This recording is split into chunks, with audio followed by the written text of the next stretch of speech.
So I'm Gina Panayotou. I'm the founder and CEO of Oceans Arena, which is an ESG consultancy. And I'm also the chair of a newly founded think tank called the World ESG Forum. I'll brief you in about both a bit later. So yes, I'm here today to talk about the role of ESG in maritime, but especially through this changing landscape, right? Over the past 2 days, the agenda has been packed with things like new tech, new fuel, AI, innovation. There's so many things going on, needless to mention, of course, the regulatory pressures, increased pressures, and everything going on around the world. So ESG has started out on a very specific journey, and it's taking a different course with everything that is happening. So I thought it would be quite useful today to kind of introduce where it fits in and how we can create those strategies that can make us future-proof and resilient. But before I go on to the boring ESG stuff, I thought I'll bring Taylor Swift into the room just for a second here, because a very important part of what I like to preach as ESG has to do with influence. And to be fair, whether you're a Swiftie or not, she does have a lot of influence, and it's a perfect case study of what influence means and how you can kind of use it to make the most impact. So if anybody doesn't happen to know who she is, she's a singer-songwriter. She's worth 1.3 billion USD, so yes, she's quite rich. 283 million followers on Instagram, and that's just one platform alone. She's sold out performances in 54 cities globally, so she is an international phenomenon and influencer. But some of the other things that she does, she's also a philanthropist. She donates to various charities at times, but a few people might not know that she has also donated to most of the cities that she had visited, to their food banks. She does influence consumer businesses, so wherever we go, and we saw the chaos that was happening in London, in the US alone, her Eras 2 generated 4.6 billion USD in consumer spending. And she also uses her voice to challenge the biases leading the way for young girls when it comes to things like body image. She's been quite vocal about the kind of scrutiny that she gets, or things about her relationships and how that evolves. And also she challenges the stereotypes and what has been going on in the music industry for so many years. She has actually re-recorded her own music to make sure that she has rights over how it's being played, and just resetting the standards basically through the voice and the powers she has. And all of this is basically what we call a cultural impact, right? Her actions do not impact the lives of others, and yes, people find it fun to run to her concerts and dress all sparkly and everything, but she also influences how people act. So for me, that's what Taylor Swift has to do with ESG, right? ESG is about creating that cultural impact within our industry and beyond, where we also influencing with what we do, the actions of others. I did a brief intro at the beginning, so I won't go into too much detail, but that photo there, I just wanted to justify why I'm the one talking about ESG here, is from my high school, and apparently, this was many years ago, I won't say how many, but apparently I had, what was it, greenhouse effect up on there, so I think it was kind of embedded within me to follow this path, and it is a very purpose-driven mission for me. So I've had 12 plus years of experience in the maritime industry. I've worked mainly with owners, started off as a maritime lawyer, but the focus has always been environmental policy. My MBA was actually on ethical leadership and change management, which kind of induced me to follow the ESG path. And currently I run my own consultancy, as I mentioned, which focuses on simplifying ESG, but also tailor-making bespoke kind of strategies for companies to really get it right and have the most impact and influence. So first things first, just to set the scene on what is ESG. Is it just another buzzword? Which has been the debate for a few years now. I think we've kind of overcome it and realized that it is here to stay. It's not a buzzword. But let's delve into that a bit more. So ESG started out through this study, which was actually titled "Who Cares Wins." And that's really the core essence of it, and no matter what is changing around the world, this is exactly what ESG has arrived to do. It was first mentioned in 2006 at the United Nations Principles for Responsible Investment, and it was the first time that you were looking also at ESG criteria beyond financial evaluations for companies, which was quite a game changer at the time. It did take us a while, for Maritime to pick up on it, but here we are a few years later discussing ESG heavily in maritime spaces. The very broad definition, I won't read all of that out for you. I'm sure we can share the slides if anybody is interested. But yeah, environmental obviously has to do with anything in respect to your carbon footprint, your water usage, energy efficiency, overall climate change, biodiversity, and the rest. Social element has to do with anything that mainly affects humans, so human rights, your workforce. People in the maritime industry, obviously, our seafarers are a big part of it, but you're also looking at things like gender diversity, training, upskilling, and the rest. Governance in sustainability, you'd be surprised how many people tell me it's government, which it isn't. It is governance, and it has to do with your structures, your transparency, the codes of conduct that you're following, your policies, and all the rest. And that's just a chart of a few of the things that would fall under each pillar. Okay. Obviously, I couldn't not talk about the Sustainability Development Goals, because that's the blueprint, I guess, of how we go about formulating ESG strategies. A very good ESG mentor and friend of mine said something which I found quite interesting. So in 2012, the UN came together and all the countries agreed for the very first time on something, and they agreed that the world has 17 problems to solve. So the first time that they agreed of something was about problems. It did start out with these goals and bringing them to governments, and how the governments can kind of use them to build. Right, that's right. Rushing ahead of time, sorry, technical issues there. I got a bit too enthusiastic. So it started off as like a government agenda, and how you use the 17 development goals to like build better infrastructures, societies, communities. But pretty soon they picked up on we need to engage the private sector, we need to engage NGOs and individuals even. The kind of frameworks that are available, and this is where all the mess starts in my personal opinion. There's quite a few frameworks out there, and a lot of people do not really know which one to follow. The most commonly used are GRI or SAS. We've got the CSRD, which I'll talk about a bit later, and it's coming into effect soon enough by the EU. It's the new EU ESG reporting framework. It's worth mentioning, I think, here that no matter which framework you decide to use, it's all about the strategy, which I'll be analysing in a bit. And it's also, I think, important to say that it really depends on what stakeholder you are. If you're a public listed company, where you also need to factor in, for example, what your stock exchange is saying about ESG principles. So the frameworks and reporting standards, unless you're obliged to report in a specific way, they're just there, I think, to create a bit of confusion. But in overall, if you look at them on a high level, they do give some structure as to what you should be putting in those reports. And an important thing worth mentioning here, there's no industry-specific standard for maritime on how they need to report on ESG, and that is one of the problems which I will be discussing in a bit. But as far as I know, there's no industry-specific standard actually on ESG for any industry. So that's quite interesting and probably makes that a bit difficult for us.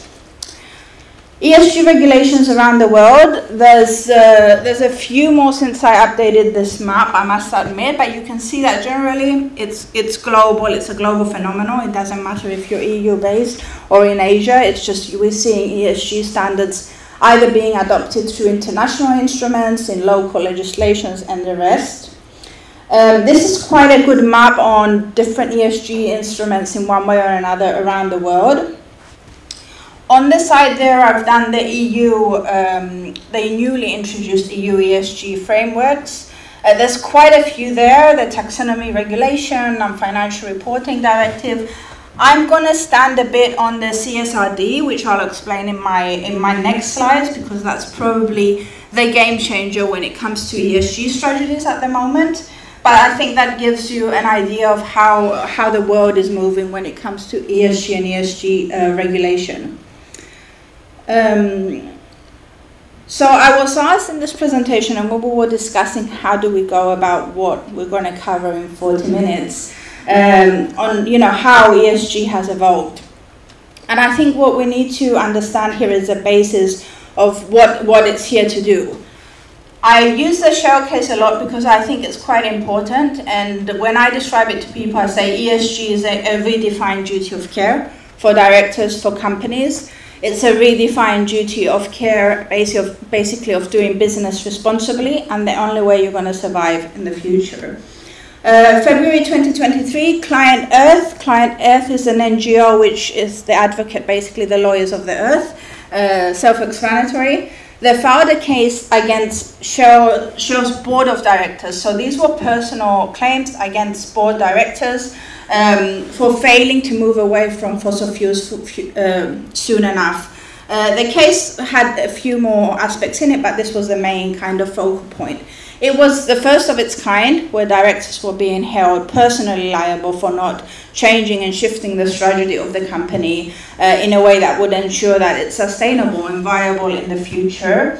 The case was dismissed at the time, and probably because, when it comes to legal cases, the specific standards and metrics that you have to prove the duty of care, etc. And it was maybe a bit premature, but the overall concept and seeing all these regulations taking place around the world and how companies are evolving to meet this regulatory landscape really proves that what ESG came in to do, so who cares wins, is redefine this duty of care, and it is bringing upon personal liability to how the board of directors are now operating.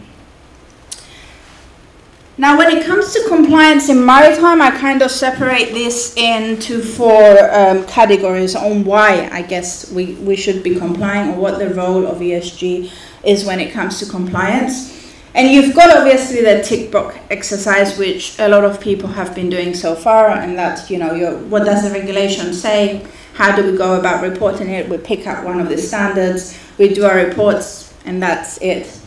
But then you're also looking about your charterers and your clients asking you now. They're looking into what you're doing. They care about what you do, because they also have to justify it on their ESG reports, especially for public listed companies. But they will need to know how you're monitoring this, what actions you're taking, how transparent you are with what you're doing, because they can also be held then liable. Then you've also got financing and investment, which is hugely effective by ESG. Financing and banks, and I will come into this in a later slide with a bit more detail, are really factoring in ESG criteria. The main focus is the environment, but we're also seeing other things coming to play here. And then you've got the overall social license to operate. I mean, we see what's going on with climate activists around the world. You've got social activists around the world. So the social license to operate, we're all at scrutiny. We may not be the most visible industry in the world, but people do shape an opinion about us, unfortunately. So that's an important one to take into consideration on why we do need to make our strategies resilient-proof. And shifting expectations, and this doesn't just come from your clients or from your charterers, it also comes from the people that are going to come to you, that are interviewing and want to work for you. They ask, they want to know, they will check out what the mission and vision of the company is. Especially the younger generation, they really need to know that what you're doing is morally correct, that you do have this social license to operate, and that they're part of a bigger purpose. Okay. Just to break it down a bit, because I think some of the elements go unnoticed or people do not quite see, and that's one of the problems that I usually see when I start doing this ESG roadmap with companies. is that they don't factor in all of the elements that could possibly fall under the environment. And I said at the beginning, and with Taylor, it's really about looking what you, as a stakeholder, can influence the most, right? You don't need to solve all of these problems. You can't, in fact, probably. So it's important to kind of pick out where you have the most influence. But under the environment, we've got the sustainability development goals, obviously, of climate action, of life below water. And then you've got things that have to do with, is this still on? Can you hear me? Yeah. With decarbonization, GHG emissions and CO2, air quality, pollution, environmental impact assessments. A big one also for us in the shipping industry, you hear me say that the oceans are basically our headquarters. That's where we work, that's where we operate. So keeping the ocean healthy is big. The IMO is doing a fantastic job. We've got more than 55 regulatory instruments that have catered to all of these things. So anti-fouling, anti-water noise, ballast water management, and the rest. So that's also an important fact of the E part of the ESG. And then as an industry, we've also got more industry-specific things like the Hong Kong Convention of Ship Recycling, because you're also looking at how you're recycling your vessels, right? And that covers both overall climate and ocean health. And then also looking at your supply chain, so who can you influence, who do you interact with, your suppliers, your procurement, etc. Your kind of operational matters when it comes to your own premises, obviously. And then if you're an owner or operator, you're looking at the fleet. Social element, this is for me probably the biggest one and the hardest to monitor and set KPIs for. I'll explain why in a second. Again, my slide's moving ahead of me. So under S, we've got 4 of the sustainability development goals, which fall mainly under it. SDG 3 is actually the only one that also covers mental health. So a lot of companies, and I highly recommend them to always look at that, especially if they're dealing with seafarers, it's key. But these will look at aspects like, obviously, seafarer well-being, but your people on shore too. Zero tolerance to bullying, harassment. Making your charity partnerships impactful. This is a very big one for me, and I always try to fit it in the ESG strategies that I work on, because you'd be surprised the amount of times I've walked into rooms and companies have told me, yes, but we give this amount of money to X amount to charities every year. And that's great. Any charity needs help and it's fantastic. But trying to do it a bit more mindfully, for example, in Maritime, if you're donating to charities that kind of educate your seafarers on financial soft skills, or generally helping them with the mental health, that's much more impactful because that's the industry in which you operate. So that's what I mean with making your charity partnerships a bit more mindful and impactful. Then D&I policies. ESG has been seeing a backlash. D&I in the US is also having its moment, unfortunately. But as we all know, and while this conference has been very good in respect to gender balance, congratulations to SOCSEA for making sure there was kind of an equal representation of females and males. We all know that you walk into any maritime conference and usually it's heavily male dominated. Talking on board, that's an even worse story, to be fair. So that's a big one there. Attracting and retaining talent, huge one. We're going through such transformational change. We're looking at things like applying new tech. We're looking at how we're innovating to find those solutions. We need the best minds on board. So attracting and retaining talent is critical. Supporting the communities in which we operate. Again, for example, this can be very different if you're a port operator, and very different, you know, if you have offices in various locations around the world. Human rights, this has, of course, been a big one for the shipping industry, but also looking into our supply chains now, I think. And aligning our values with the people that we work with. And on the G, you've got things obvious like the sustainability goal on innovation, 16, which is peace, strong institutions, and reducing inequalities. And it's all about the regulatory frameworks, how you're governing, how you're managing your company.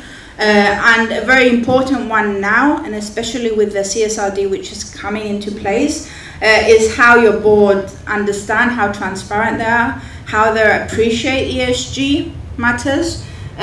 So it will be quite important to prove that they do understand the basics of ESG and that there is a voice feeding into those discussions.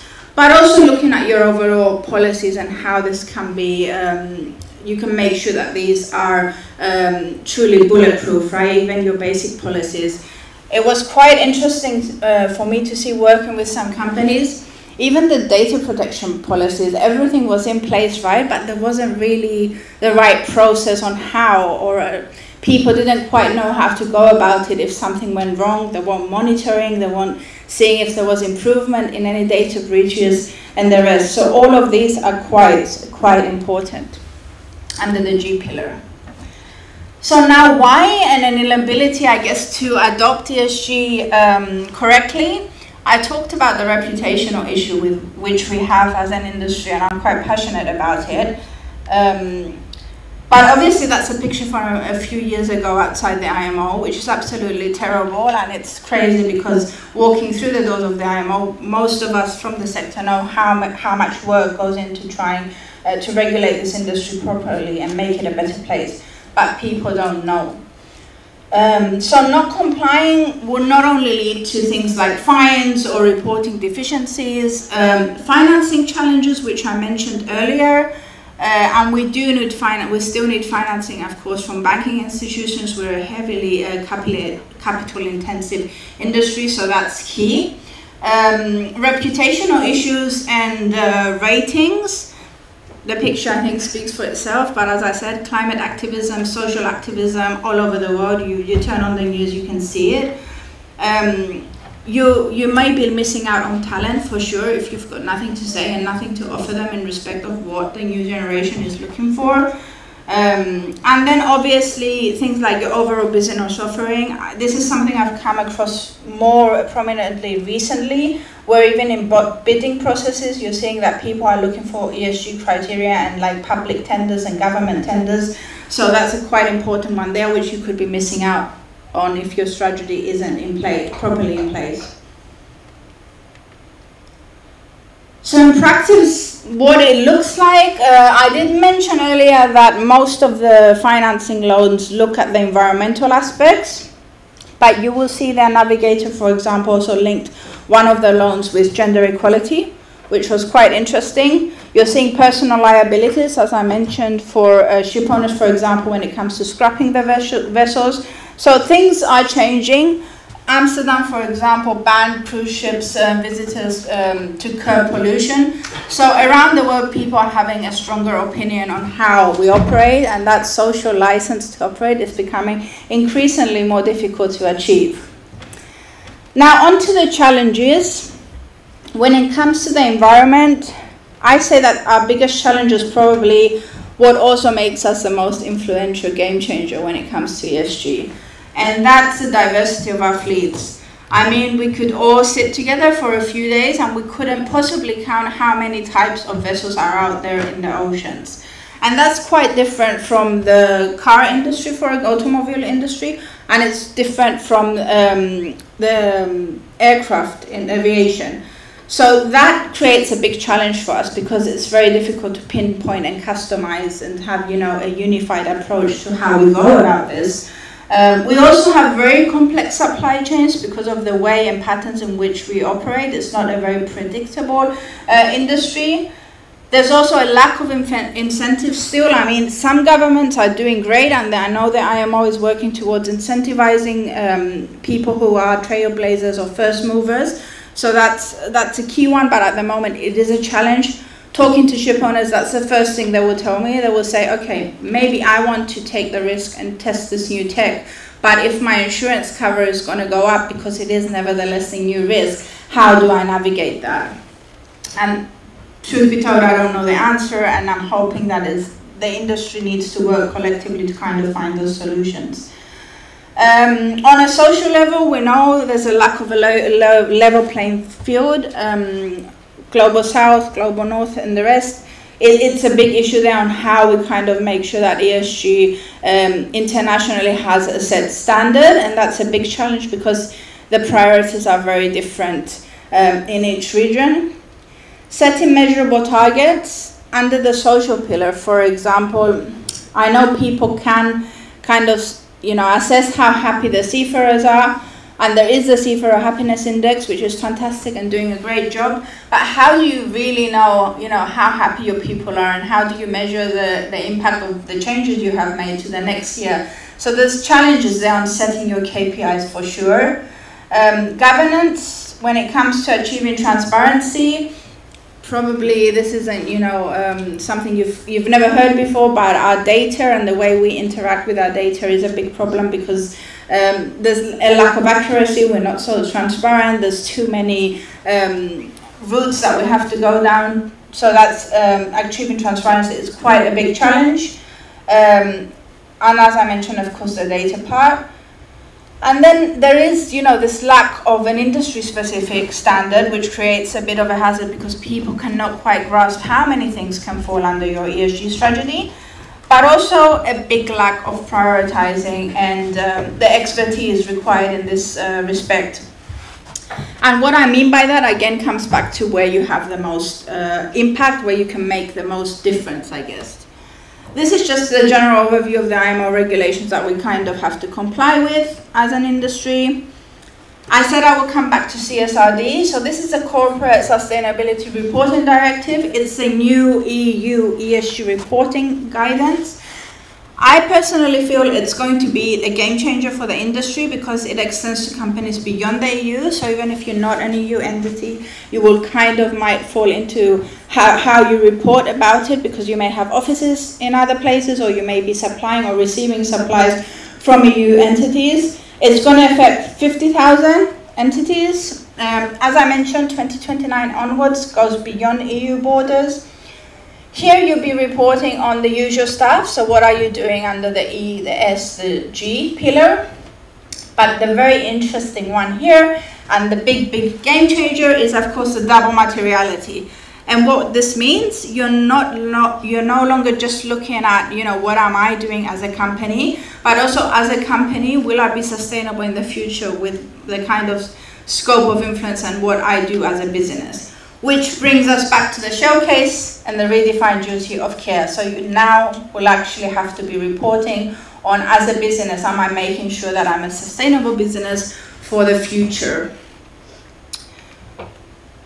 I mentioned financing before. You may or may not have heard it. I'm going to quickly run through it. So there's a set of principles, the Poseidon principles, where companies now need to, well, banks have come together and decided they need to look at their portfolios and what kind of emissions are going on there, and, you know, the environmental footprint of the portfolios. You have got 35 of the leading banks which have agreed to this, and that covers approximately 80% of the financing of the industry. So obviously here, if you're not going down the ESG route, financing will definitely, undoubtedly be an issue for you. And we are seeing something similar actually with the Poseidon principles of marine insurance. At the moment, it extends to hull insurance, and it's not as big as the Poseidon principles of financing, but that's another one to note. The anti-ESG movement, it's something that I've had a lot of debates over the past few months. I was actually in the States a few months ago having this discussion. So in the US, what's happening, we're seeing this war against ESG when it comes to investment funds. And a lot of people are quick to like kind of drop ESG from the titles, from the serving of RINs, and the rest. So I think that's just the way red states and blue states are kind of using it to manipulate votes, just says a lot about the influencing power that ESG has. I will insist and stand my ground. There's more than 4,000 ESG related regulations around the world. I just showed you a few slides earlier where the EU has decided 11 new instruments, and I don't think the EU is going to go into Parliament next week and say, you know what, maybe ESG isn't the best title, let's change it. So it's here to stay. As I said, the game changer will also be this double materiality test. I think what we're seeing in general is this trend of people trying to greenwash and present themselves with unsubstantiated, fancy PR campaigns and the rest. That's being fine-tuned into becoming, more concrete, setting those right KPIs that you can follow through. The QR code, if you're more interested on the backlash, it's from an article that was published in TradeWinds a couple of weeks ago, where I kind of talk about the ESG backlash and where the industry stands on that. But again, I'll say ESG is here to stay. If we call it ESG or not, that's a completely different story. But I think facts speak louder than the political campaign in the US.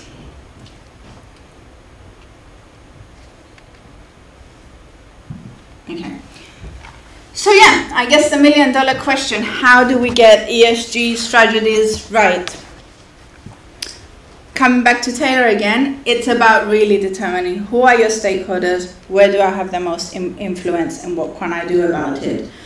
Obviously, you've got the 3 pillars that you can look at.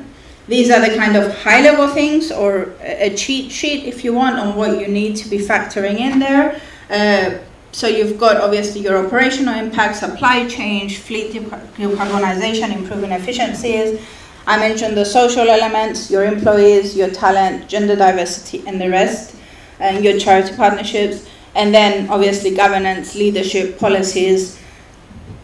But the most important thing here is to take all of this and really sit down and understand your business strategy. Who do you influence? Who can you influence the most? And take that action. As I said, we cannot solve all 17 of the problems, but to give an example, for example, if you are a port operator and DP World does a really good job in supporting the local communities in which you operate, I always quote it as an example. So they know that's where the maximum impact is, that's where they can really invest in the communities that they visit, that they operate in. So that comes top on the list. So looking at what would come top of the list within your own scope of influence. When it comes to ESG strategies, you can also be doing a great work, but another thing that I've seen, and the industry has not been doing bad, to be fair. I mean, we're one of the most highly regulated industries in the world. But getting that story across. And getting the story across is not about just bragging about what you do, but also creating that ripple effect and kind of inspiring people to take action and coming back to that cultural impact. So this is what, the world, you ask anybody outside Maritime, they think that's what we do. We pollute the oceans and we make money, and that's it. Versus what the reality is and what everybody in this room, I hope, knows, of course. We're responsible for 90% of world trade, which is carried by ships. We carry food, medical supplies, we carry fuel, and that fuel fuels things like garbage trucks and police cars and the rest. We contribute to approximately 1.5 trillion USD to the global economy and most environmentally friendly means of seaborne trade. So imagine if all of the companies who traded use shipping, that would even have a great impact on the carbon emissions. So getting your impact communications is critical, and at Oceans Arena I always focus and give equal focus on the strategy and the way you're communicating and who you're communicating to. Stakeholder engagement is absolutely critical. Again, assessing where you have the most impact, establishing how bold you can really be, but also transparently and following through on that, and how you act, communicate, inspire, and kind of influence the communities in which you operate. So getting those key messages right, but also being able to monitor them, align with them with your KPIs, and follow through in the years to come. An important one here, I briefly mentioned greenwashing. There's a new directive coming into place. As I said, a lot of companies, unfortunately, will outsource their ESG to a PR agency, and that's not bad. Impact communication is a big part of it, but make sure you've also got the substance there, because what we're seeing with this new greenwashing directive, for example, if companies are going around saying we're going to be net zero by 2030, now you're going to be held accountable. Are you doing that by carbon offsets? Because carbon offsets won't cut the mark. So it's quite important to be very realistic, understand how bold you can be, but also to take that bold action where you can make the most impact. So my key takeaway before we go into questions, I think it's just, be more like Taylor and assess your impact and create that culture impact as an industry. I mean, as we speak today, there's around 50 to 60,000 vessels traveling around the oceans. Shipping is the most environmentally friendly means of seaborne trade. So if we got it right, just imagine the impact that we could have. We do have this duty to sustain it sustainably exactly because it is the most environmentally friendly means of impact. And it just means sustainable business, a sustainable world. So it's very, very important for us looking at that map.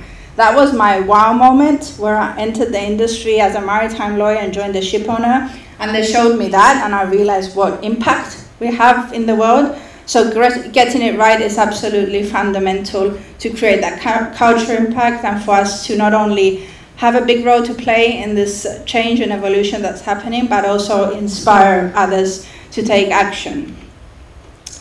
And on that note, it's a call to everybody to make an impact together. And I guess we can take a couple of questions. So, Gina, question from me. I mean, you touched on it with they're now going to start enforcing it. Obviously, having ESG policies is good business, and it's very good for a company to show that it's taking ESG seriously. So how are they going to knit all those up and make sure that these companies are all doing what they say they're supposed to be doing? So that's probably a very good question on where the mess begins. But so the 6 ones that I put up on the board, and there's a few others, and again, public listed companies have other guidelines, and it goes on forever.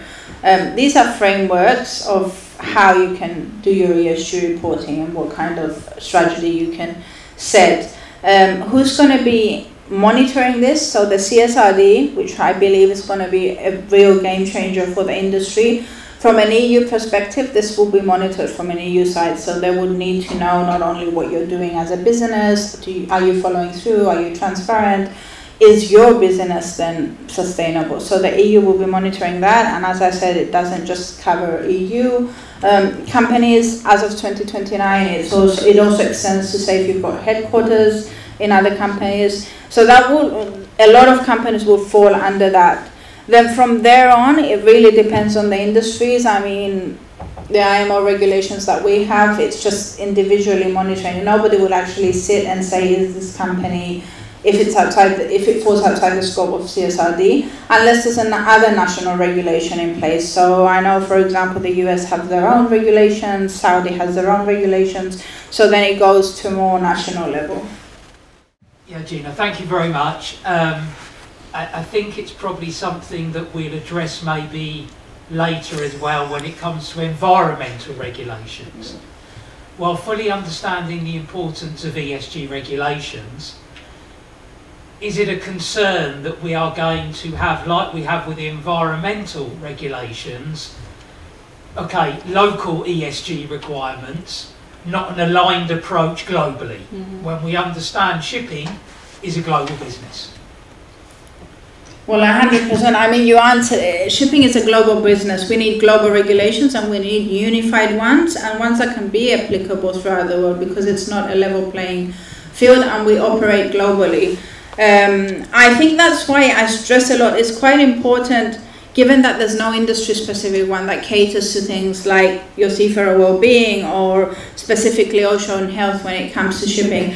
It's very important for the people you're working with to formulate that strategy, to really have an understanding of what the business reality is and help you set those KPIs. Because if it's on a very generic level and you're just taking GRI, for example, and you're creating that framework around that, it will be very hard to properly follow through. It gets too overcomplicated, to be fair, and me and what I like to preach and like to do really is about simplifying it to our business. How does our business work? Where do we have the most influence? Set those KPIs somewhere realistically and just follow through on that, and that's really what it is to it, because or else you're just never gonna be able to, there's no one instrument that you can follow and say, okay, this is the golden recipe for success.